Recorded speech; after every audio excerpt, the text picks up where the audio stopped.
Hello everyone, welcome back to the channel. Today on this episode of DBD Terminology 101, I will be explaining to you every single status effect in Dead by Daylight. Keep in mind, I am not going to be covering any killer specific status effects like Madness, for example. Since those are killer specific, I'm going to be covering the general status effects that you're gonna most commonly see while playing. So with that said, let's get started. First, we're gonna be going over the Blessed status effect. Now, this basically means that you are under effect of a survivor's boon. So if someone brings in a boon perk, and you go within the range of the boon, this effect will appear. And it basically tells you that you are able to receive the boon's benefits. Now, next up, we have the Blindness status effect. Basically, tells you that you are not able to see any auras. You will not be able to see any auras, so that means you won't be able to see the outlines of your teammates. You won't be able to see outlines of the killer when they appear. You will not be able to read any auras whatsoever.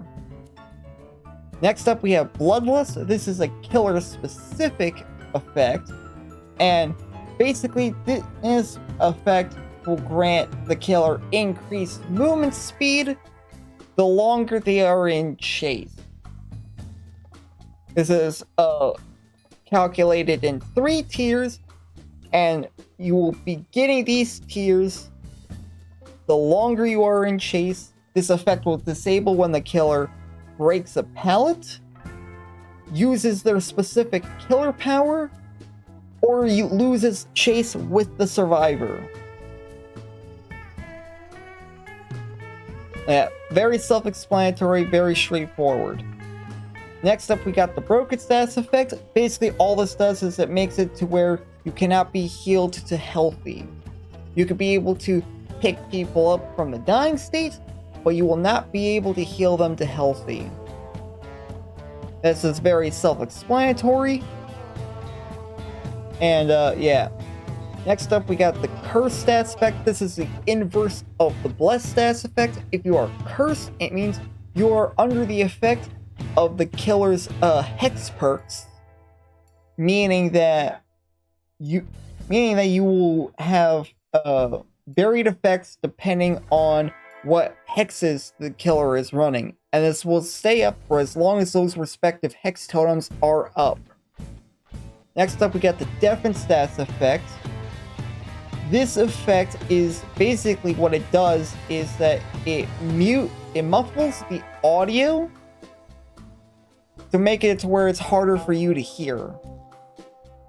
And yeah, that's basically what Deafens does. Next up, we got Deep Wound. Now, Deep Wound is an effect where it basically gives you a bleed out timer while you're injured. There are many different perks and killers that apply this effect. Basically, if you don't mend before that timer at the bottom runs out, then you will immediately go down. That bar will not drain if you are actively mending yourself, being mended, or if you're running. If you're not doing either of these 3 things, that timer is going to be going down, and it's going to be going down fast. So make sure you mend. Next up, we have the Endurance status effect. To put it simply, what this effect does is that it gives you a 3rd health state.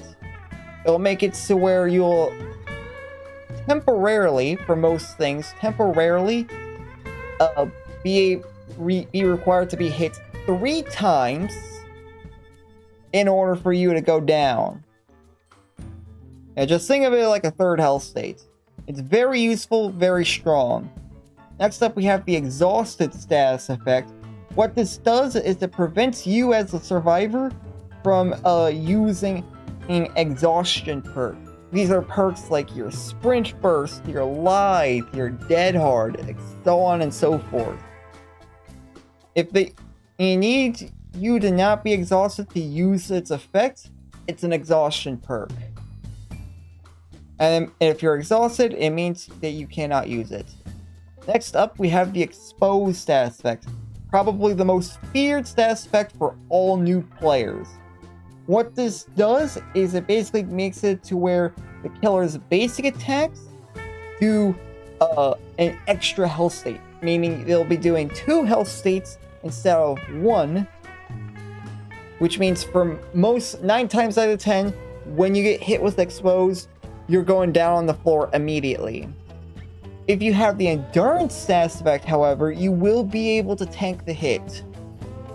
Which will, for the most part, apply Deep Wound instead, depending on the perk.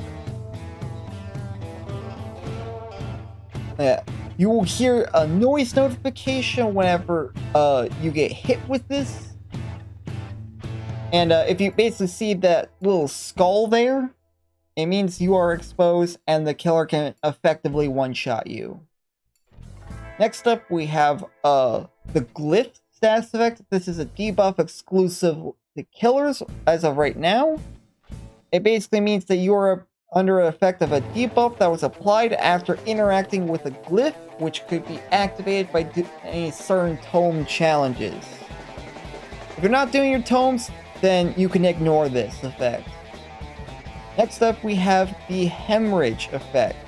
Basically, this effect makes you bleed more, making it easier for the killer to find you, and will also make you lose healing progress over time when you're not healing.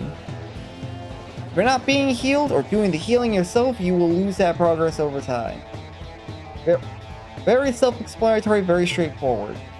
Next up, we have Haste. All this simply does is it makes you move faster. That's it. That's all you need to know. The strength of the effect depends on what is applying the haste. All it does is it makes you move faster. Hindered is the inverse of that, in that instead of making you faster, it makes you slower. These two, very straightforward, very self-explanatory. Next up, we got the Incapacitated status effect.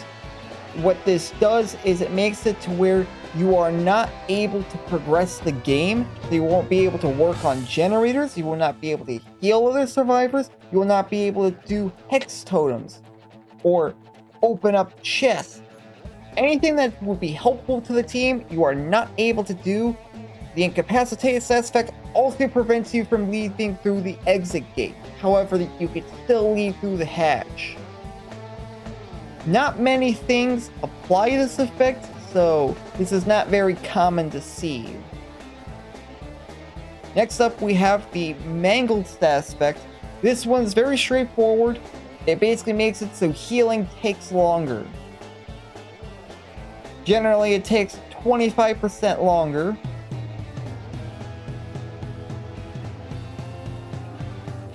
And yeah, very self-explanatory, very straightforward. Now next up we have the Oblivious status effect. It basically, what it does is it prevents the survivors from hearing the terror radius. It does not remove the terror radius. It does not remove the red stain, which is the little red light that you see in front of you as a killer. Well, you won't see the red stain as a killer, but if you see the little red light in front of the killer's line of sight, that is the red stain. You will still be able to see that, you just will not be able to hear the terror radius. Also, as a funny effect, you will not suffer from any terror radius based perks or effects, since you cannot hear the terror radius. You will still be able to hear the chase music though, so keep that in mind. Next up we have the Undetectable status effect. This is basically Oblivious, except instead of preventing the survivors from hearing the terror radius, you just remove the terror radius entirely.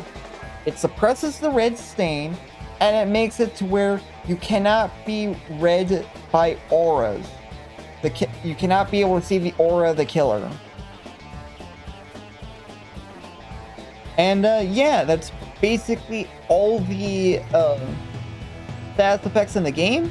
So yeah, thank you all so much for watching, and I'll see you all next time. Take care, everyone.